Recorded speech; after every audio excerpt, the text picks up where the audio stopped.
And the team he played in that first Super Bowl was the Rams, who punched their return ticket yesterday in the first game in New Orleans in front of a ridiculously loud crowd that made the visiting team work for everything, but they did the work. Down 13-zip in the first, drew within 3 on the Tyler Higbee touchdown in the third, tied it up in the fourth, and got the biggest break that they could have dreamed of getting here. Nickell, Robey, Coleman all over Tommy Lee Lewis on this 3rd and 10 play, and yet there is no flag. Sean Payton cannot believe it. So instead of a fresh set of downs for his team, at the 13-yard line, Saints have to kick a field goal. So the Rams are down 3 with 1:40 to get into field goal range, and Jared Goff proved up to the task. Gets him to the 33 on a 3rd and 3 pass to Robert Woods. Then 4 plays later, Greg Zuerlein nails his part with a 48-yard field goal, and we are going to overtime. Saints win the toss. That's huge. Drew Brees with the ball. No guarantee that Goff will even touch it. So that's where we stand here when John Johnson III does touch it and changes everything.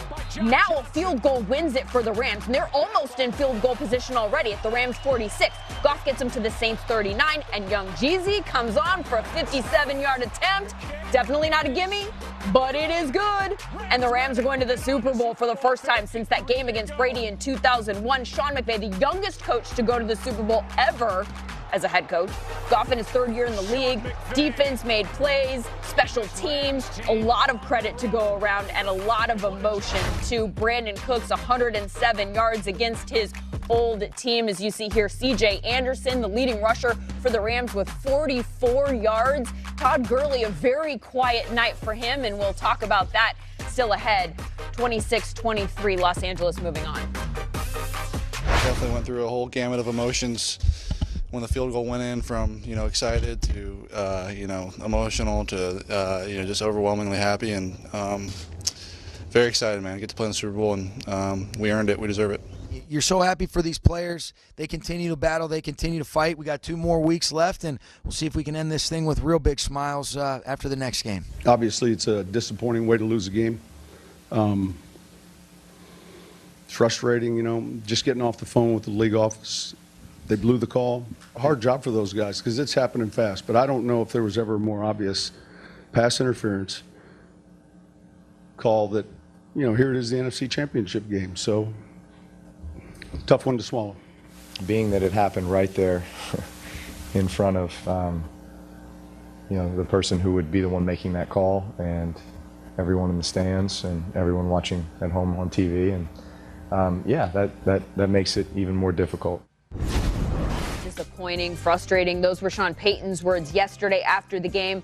These were the words of team owner Gail Benson today. She says no team should ever be denied the opportunity to reach the title game or simply win a game based on the actions or inactions of those charged with creating a fair and equitable playing field. As is clear to all who watched the game, it is undeniable that our team and fans were unfairly deprived of that opportunity yesterday. I have been in touch with the NFL regarding yesterday's events and will aggressively pursue changes in NFL policies to ensure that no team and fan base is ever put in a similar position again. It's just an awful situation, I think, for everybody involved. You've got the Saints and the Saints fans who are at home, obviously stewing, understandably, who feel like they should be here as the team that moved forward. And then you've got the Rams, who are the team that moved forward. And now we're talking about the Saints the day after. The fans, we all understand, are not, there's nothing that you're going to say that's going to make them happy about this situation. As a former player, how would you handle this? It'd be tough. Just sitting back feeling like you pretty much got screwed. Like we had a chance to win the game, to ice the game, and we let the ref make a decision that we felt like they should have made.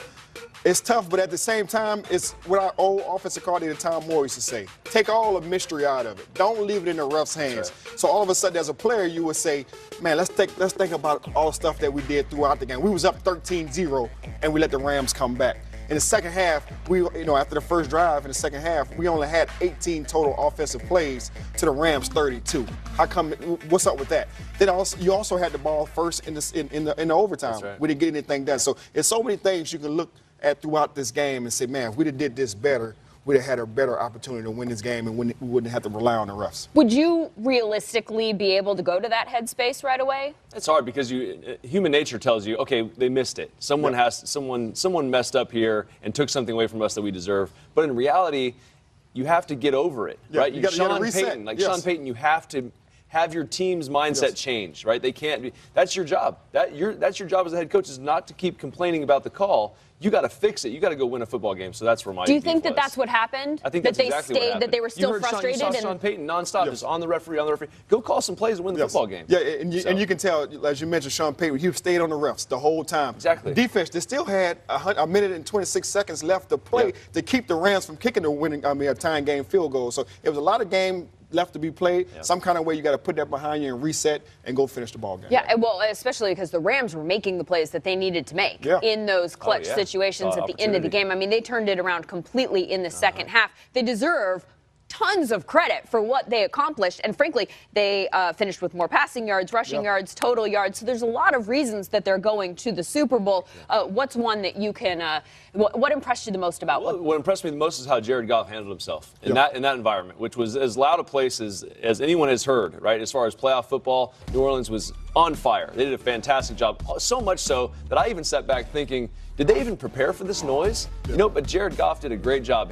He had to go through some early communication issues. I know how that feels when they're out there ripping the guts out of your helmet, trying to make sure you can hear, putting tape over your ears. I mean, they're trying to make sure you can just hear Sean McVay call the play. So for him to do that and then to continue to stay with it and make throw after throw when Todd Gurley isn't even a factor in the football game.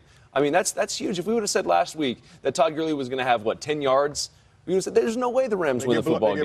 They get blown out, but they won the football game, so it's credit to Jared Goff. I mean, if I told you last week that the defense was going to hold the Saints run game to 48 yards and Michael Thomas 36 on 4 catches, you'd have been like, Rams win for sure. That's true, And yet it was close. They're going to have a tough test ahead of them. Pats look good in KC. We'll see how they look against one another 13 days from now in Atlanta. We've got a lot in store for you before that. Over 90 hours of live Super Bowl week coverage for you next week, starting Monday, January 28th with opening night. That starts at 7 p.m. Eastern. Good Morning Football kicking off every day of the week at 7 a.m.